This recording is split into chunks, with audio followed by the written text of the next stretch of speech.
Hi everyone, my name is Mike and I'm going to be talking to you today about the influenza virus and the shot that you take to inoculate yourself against it. Influenza, most commonly known as the flu. Each year you sit in the doctor's office and you're probably wondering, well, why do I have to get a flu virus shot again when normally I can get a shot for like mumps or measles once in my whole lifetime and never have to worry about it again. Well, 36,000 people in the U.S. die every year from the flu, which is kind of strange because everybody's had the flu and nobody really thinks it's that big of a deal, but people die from it every year. Why is getting vaccinated once not sufficient for a longer period of time? Why do we have to get vaccinated for the flu every year? Well, the answer lies within the protein makeup of the virus. The shape of the virus's protein is similar to a lollipop. The current vaccination can only kill what is in the rounded section of the virus and does not affect the stem, and that is where all the information is contained that causes the virus.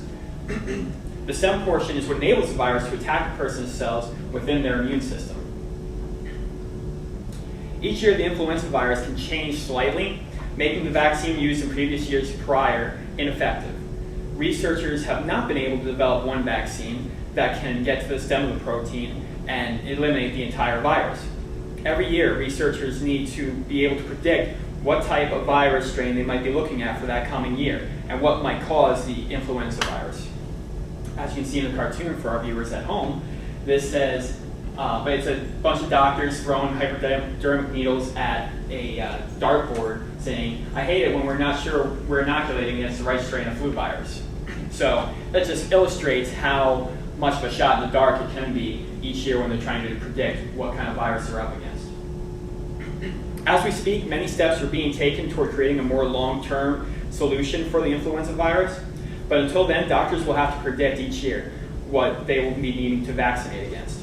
The World Health Organization recently stated that they have recommendations for next year's flu vaccine already, but they include some of the strains that have not been used this year. So they will have to create an entirely new vaccine for the virus again for 2010. Typically, only one or two strains change every year, and it takes approximately 8 months to complete the entire production process for the vaccines to complete for the fall flu season. The vaccine that was administered this past season was directed to match influenza type B, but the most common type of strain is influenza type A, which is what they're predicting for next year.